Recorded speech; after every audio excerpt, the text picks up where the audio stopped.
Hello, beautiful fashion designers. You're welcome to this channel. This is Bora of Bora Closet. And if you're new, you are welcome. Kindly click on the subscribe button and turn on your notification bell so you get notified of more tutorials, more interesting tutorials that are coming your way very soon. And in this video, I demonstrate how I made this skirt and the top inspired by that Veekee James style you saw on the thumbnail. So before I delve into the tutorial, I'm going to talk about things I considered while choosing the fabric for this style. First, I tried to make this skirt with a non-stretchy fabric that I had in. It was not a polka dot, it was just a Duchess material, and oh my god, I could not work. What do you expect?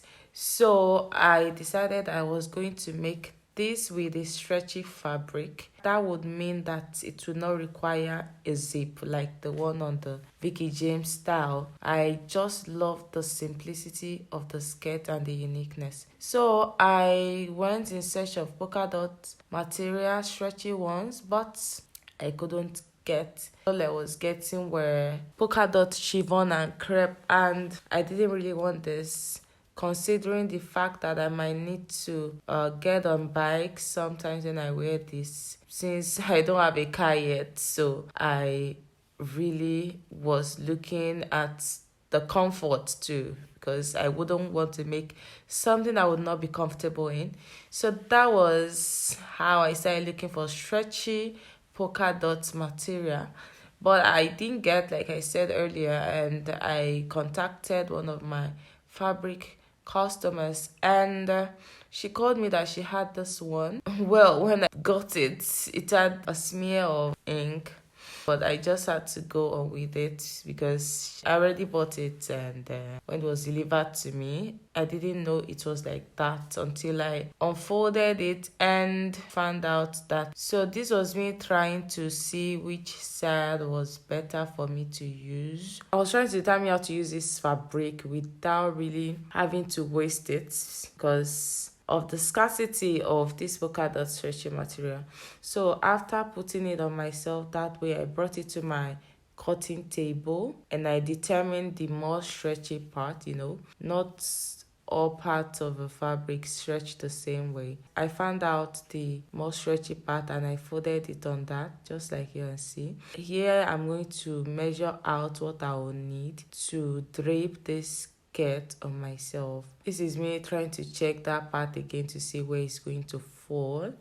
I really did not like this when I saw it, but I didn't have a choice as I wasn't going to use a chiffon or a crepe, a non-stretchy crepe polka dot for this style for ease of movement. So I measured out what I need for the length of the skirt. I also made my short, or let me say 3/4, even though as I worked it jumped up to short, but I made it a 3/4. This was me trying to measure out the length I was going to need for the skirt. My short skirt length, I added 10 inches to it because of the drapings, and that was what I measured out on here. So when you want to make yours, you measure the length you want and add excess to it because of the draping, because when you drape it, it's going to jump up.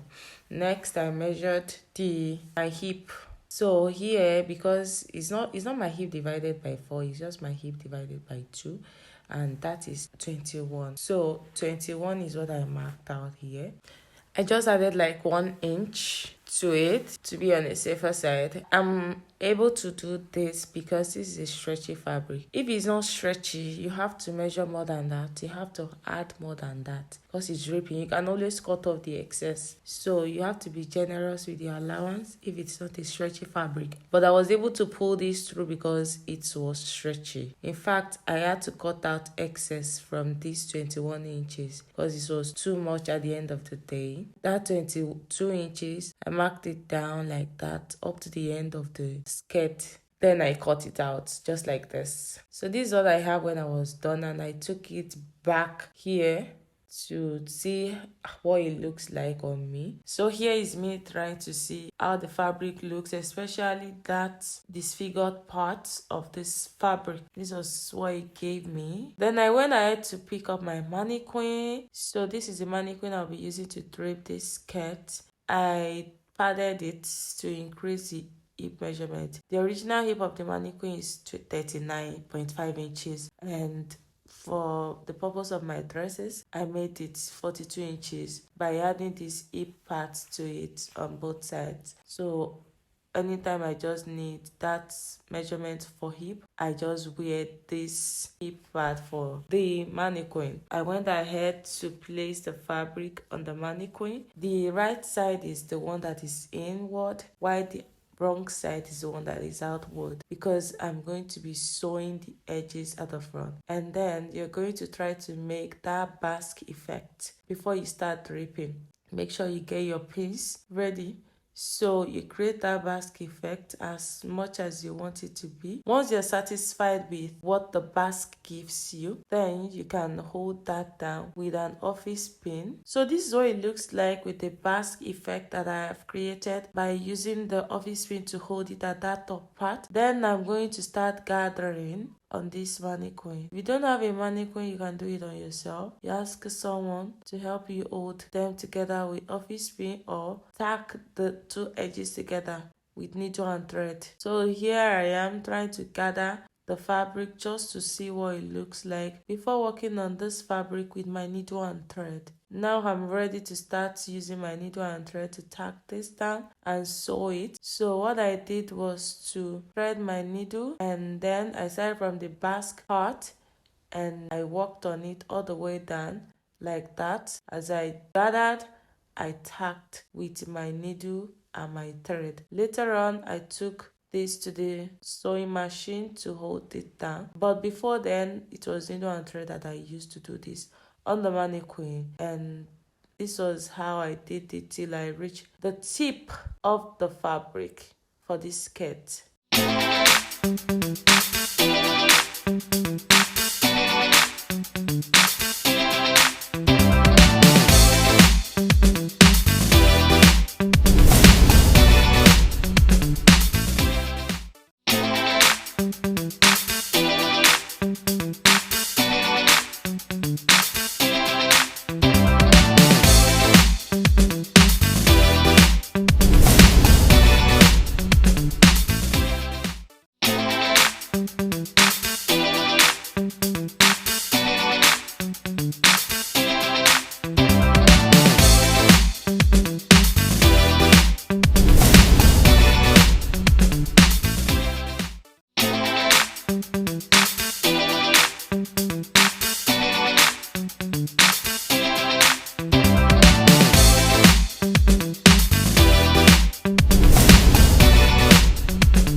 So when I was done, this is what it looks like. You can see how long it looks on the mannequin. So I'm going to go ahead to remove this from the mannequin and try it on myself. Don't be deceived by this length, because when I worked, it jumped up to the 3/4 that I wanted actually. But eventually I held it tighter than I held it here, because the looseness of the stretchiness was so much that I had to reduce it.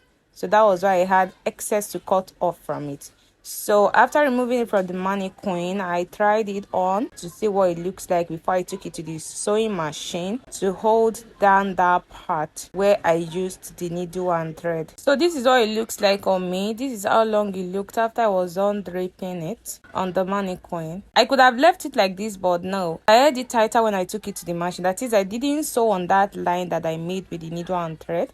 I sewed behind the line to make it tighter, and when I was done sewing it on the machine, this is what it looks like, and I cut off the excess. You can see how much excess I have even after using just 21 inches for the hip measurement. I decided to leave this much in case I need to lose it out later, which I doubt. For the down part, I sewed it down, but for that up part where I have that bust, the one that will be sitting on the waist, I didn't sew it. I'm only going to hem it with needle and thread, so the stretchiness will still be intact. And this is the finished look of the skirt on your screen. You can see how it looks. It looks like the shape of an oval, the way an egg will look. So this is what it's going to look like when you're done sewing it. Now that the skirt is ready, I can move on to cutting the top for the skirt. And I have this fabric here, is a net fabric. It's also stretchy, very stretchy. And I'm going to go ahead to fold this into two. And I'll be marking my bust divided by 4 inches. But since this is stretchy, I'm not adding allowances. So what I have on fold is 10 inches, which is my bust divided by 4. And then I'm going to go ahead to draft basic bodice pattern on this fabric, just like you see me doing. That's the arm holding, and this is the neckline, which is 2 inches by 2 inches. I actually use this because the fabric is stretchy. I don't want it to be too wide at the neckline.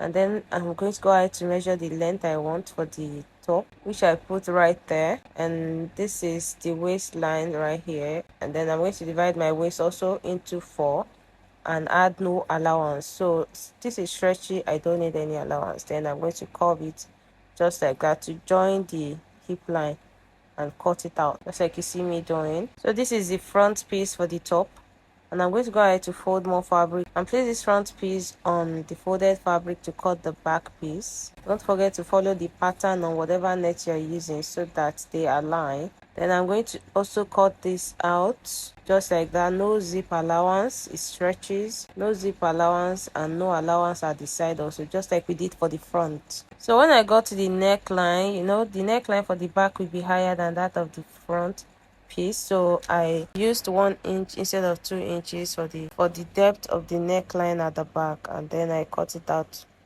just like that. So these are the two pieces. This is the back piece and this is the front piece. You can see how they are sitting on top of each other, and I'm going to go ahead to join the shoulder, join the side, just as simple as that. So this is what I'll be using to cut the sleeves. I'll be cutting the two sleeves together. So it's just your arm all around divided by 2, and then you fold it like this. And since it stretches 2, I'm just going to cut the 2 together, and I will add no allowance to it so it will be tight when I wear it. While I was shooting, storage of my phone got full and I didn't know that it was not capturing how I cut the sleeve. But if you need a tutorial on how I cut the sleeves, you go check up my channel, is right there, and I would also attach it to the description of this video. So this is the top right here when I was done joining the sleeves to the bodies. Just very simple top, and I'm going to measure the round of the neck to know what I'm cutting for the collar, since this is a turtleneck top.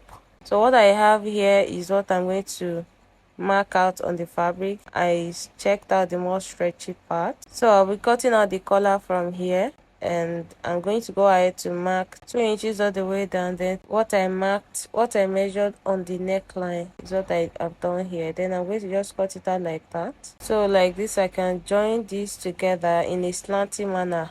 Actually, I'm not going to join it straight just like that. It's going to slant a bit so that the neck at the tip will not be loose. Once you guys join this together like that, then I'll bring it out and join it to the neck line. So when I was done, this is it right here on your screen. This is the finished look of the top. The top is ready now. You can see that it's very simple to make. So I decided to do a detachable high and low flare for this top, and I went ahead to fold this pattern paper, which I'll be using to cut out the flare from the fabric. So I marked the width I'm using to fold the flare, just like you see me doing. Just watch what I'm doing. Then you're going to measure what you have here on here and fold it like that to form a square. Like it's going to form a square. One side must not be longer than the other side, so they must be equal, just like a square, just like the sides of a square are equal, then I'm going to cut this out just like this. If you want to cut a high and low flare, you just measure how long you want the low to be and how long you want the high to be, then you add the two together, and that is what you are going to mark out on your fabric. You mark the two together and you divide it by 2. Assuming you are using 5 inches for the low and 10 inches for the high, that means you're going to have 10 plus 5 inches, and that's going to be 15 inches. So 15 inches divided by 2 is going to give you 7.5 inches. So that 7.5 inches is what you should have here. Then after you have cut out that square like thing, you are going to refold the flare. You won't cut where the arm will go through yet until you refold it like this. So this is where you now divide that your calculation again to what you want it to be. So since you want your front to be like 5 inches, that's just an example, you are going to measure the 5 inches. You're going to make sure that part is long and one part is short, just like this. So for you to cut the round of your, just measure where the round of your wrist, divide it by 4, and then cut it round like this. It worked for this style. So I discovered that what I have here is going to make the part where the arm will enter through so wide, because like I said, this is a stretchy material, and if you add too much allowance to it, it's going to tell on the looseness. It's not going to sit very well. So when you are done, you can just cut it out, and this is what you are going to have. One part will be longer than the other.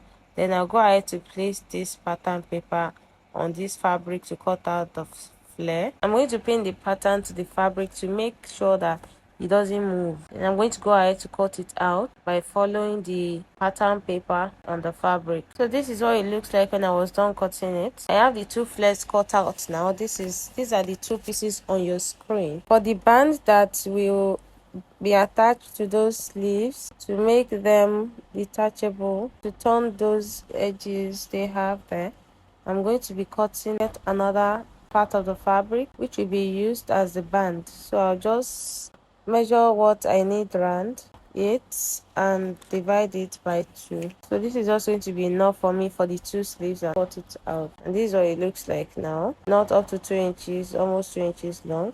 And I'm going to cut it into 2 again. So one will be for one sleeve and the other will be for the other sleeve. You might wonder why this thing is this small, but it's just the perfect one. See me trying to pull my wrist through, so it is just perfect for it, because if it is too much it will be loose, it won't stay, since it's a detachable and there is no press button or anything attaching it to it. It's just to wear it on top of it.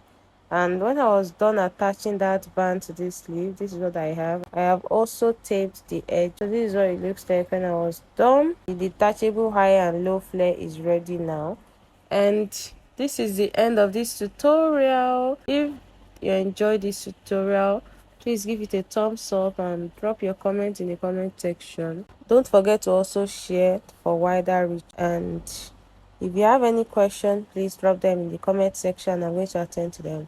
And these are all the pieces for this style on your screen: the skirt, the top, and the detachable flares. And till we see again in the next tutorial, I say stay safe, stay good, stay blessed. Bye bye.